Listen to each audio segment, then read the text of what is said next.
The Natural Selection.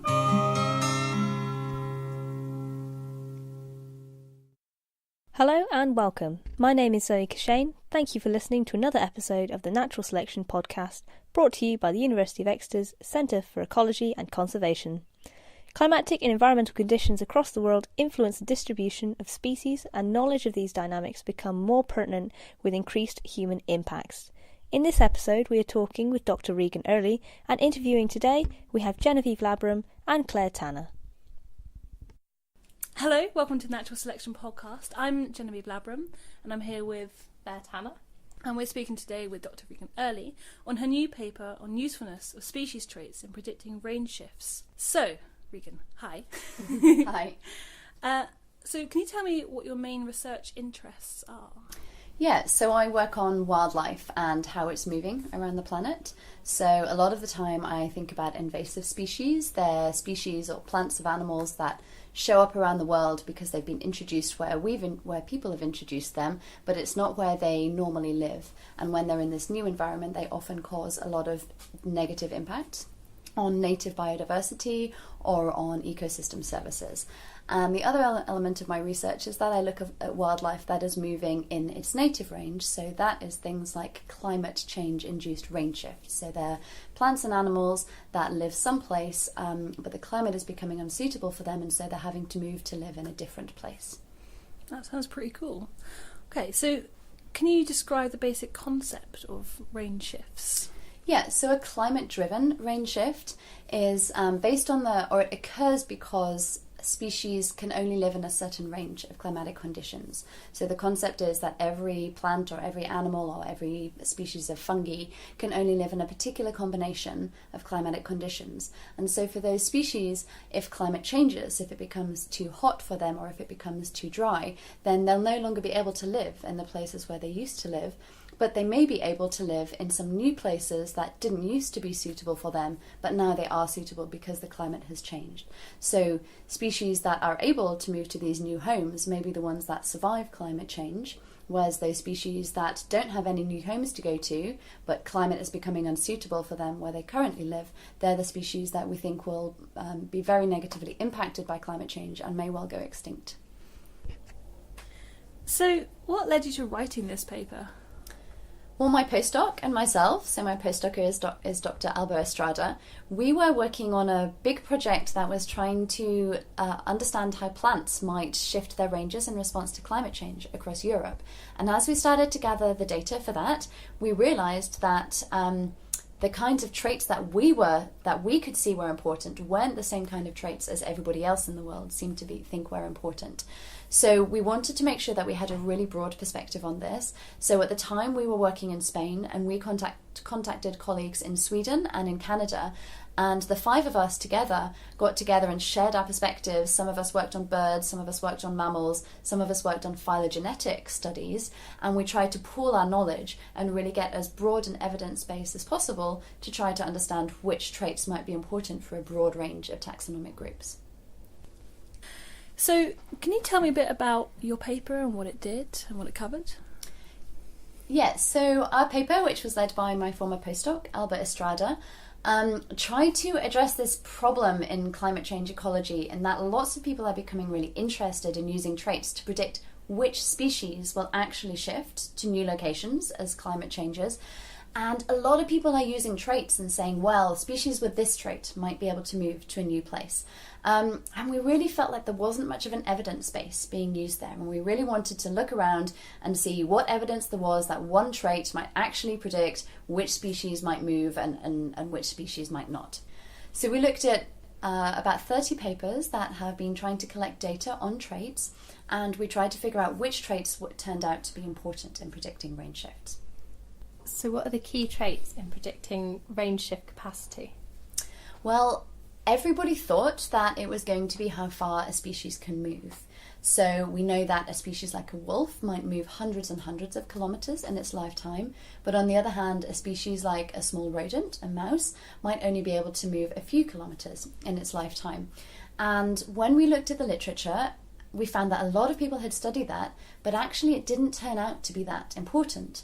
What did turn out to be really important was how generalist a species was. So species that can live in a very broad range of habitats, like a plant that can live in a broad range of soil types, or species that can eat a broad range of food, like a bird that could eat insects and seeds, for example.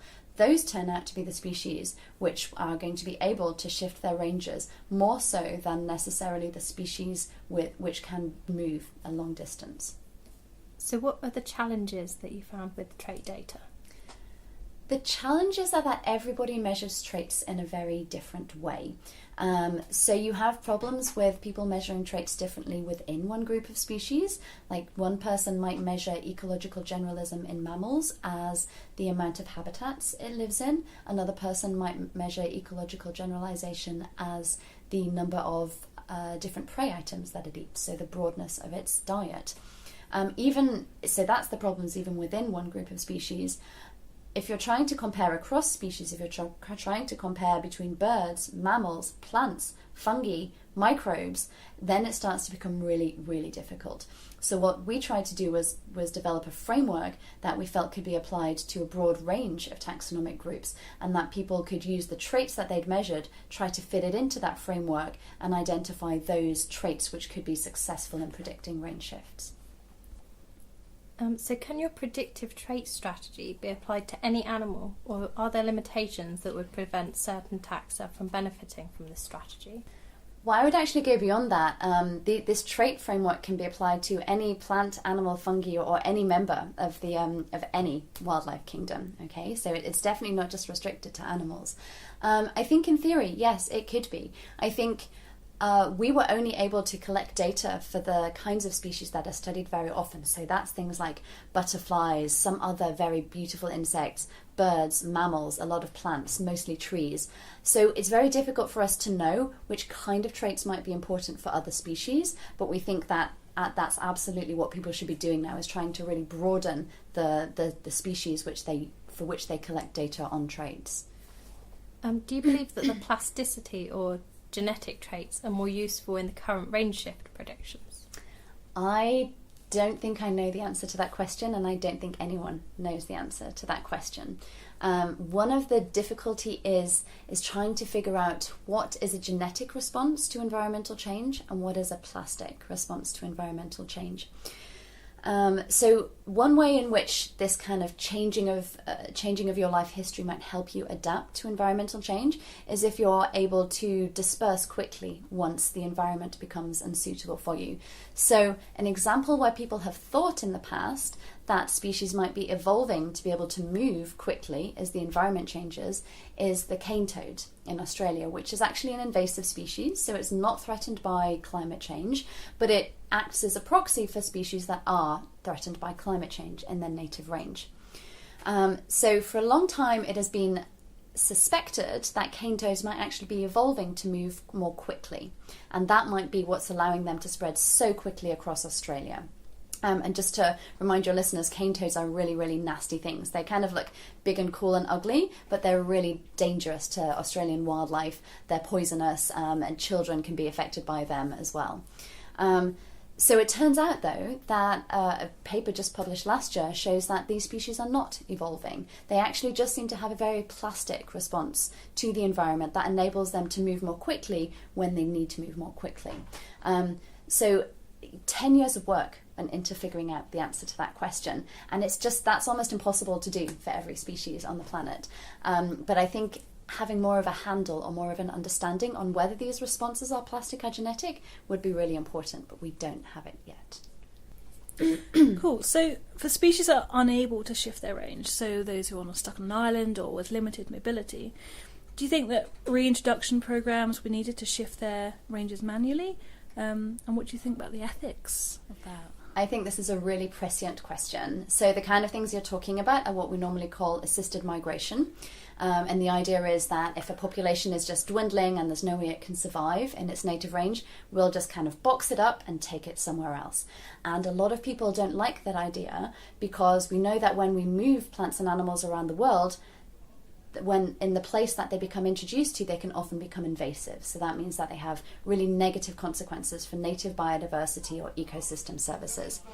But on the other hand, species are going extinct right, left and centre, and we have to do something. And a lot of these species are restricted to things like islands.